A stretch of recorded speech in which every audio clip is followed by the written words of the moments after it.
Chapitre 34 du Tanya, premier shiur. Alors, une fois qu'on a expliqué le thème de la simra à travers la emuna, donc la foi en Akadosh Baruch Hu, jusqu'au chapitre 33, il s'agissait d'une emuna qui enveloppe la personne. Ce qu'on appelle dans les termes de la chassidoute une emuna makif.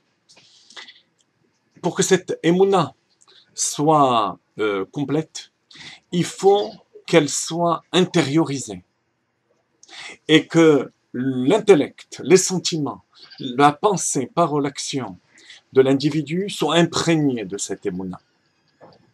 Comment est-ce qu'on y arrive?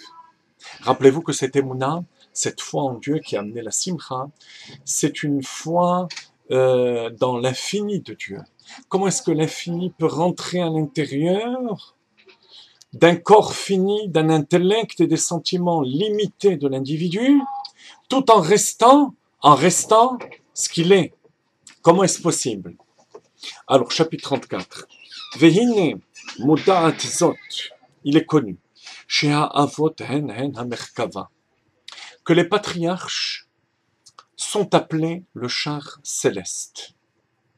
Le char d'Isaïe, de Yecheskel, nos maîtres disent que ce sont Avraham, Yitzhak et Yaakov. Pourquoi? Quel est le symbole du char? Un char n'a pas de volonté propre. Il tourne à droite ou à gauche selon la volonté du cavalier. De même, Avraham, Yitzhak et Yaakov, les Avot, n'avaient plus de volonté propre. Ils étaient complètement annulés à la volonté d'Akadosh Baruch Hu. Leurs membres étaient kadosh, complètement soumis à la volonté de Dieu. Ils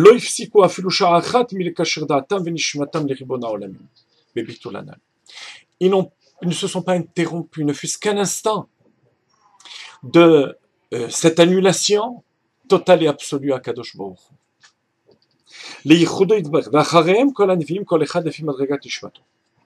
Et après eux, tous les prophètes,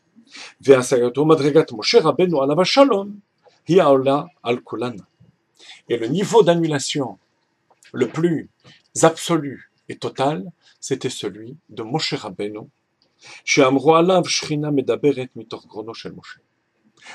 au sujet duquel nos maîtres disent que la Shrina parlait par sa gorge. Chez tous les prophètes, il y a un roi HaKodesh, un esprit divin, une inspiration divine qui enveloppe la personne et qui parle, qui s'habille plutôt. La voix d'Akadosh Baruch Hu, l'esprit divin, va s'habiller dans la voix du prophète qui va exprimer par ses lèvres. Navi en hébreu vient du mot niv sfataim, l'expression des lèvres qui va permettre de transmettre le message divin. Chez Moshe Rabbeinu, c'était plus. C'était carrément la voix divine qui passait par sa gorge. Il n'y avait plus d'ego, de personnalité qui puisse faire vibrer les cordes vocales, qui puisse faire bouger les lèvres. C'était Akadosh Baruch Hu, la voix divine qui passait par le canal de la gorge de Moshe Rabbeinu. C'est le niveau ultime de l'annulation à Akadosh Baruch Hu.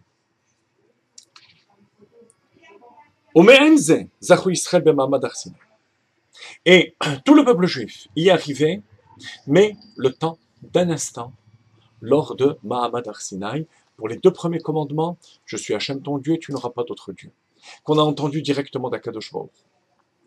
Les 8 autres et le reste des 611 mitzvot ont été reçus par Moshe Rabbeinu qui les a transmis. Torah Tzivalano Moshe Morasha, Torah a pour valeur numérique 611. Ceux-là ont été transmis par Moshe. Les 2 autres, ce qui fait 613, ont été entendus directement par le Ham Israël, qui arrivait à ce moment-là au niveau prophétique de Moshe Rabbeinu. Mais ça n'a pas duré. C'est ce qui a fait qu'à chaque parole, leur âme s'est détachée du corps. Parce que l'infini qui est rentré en eux n'a pas pu être supporté par le corps.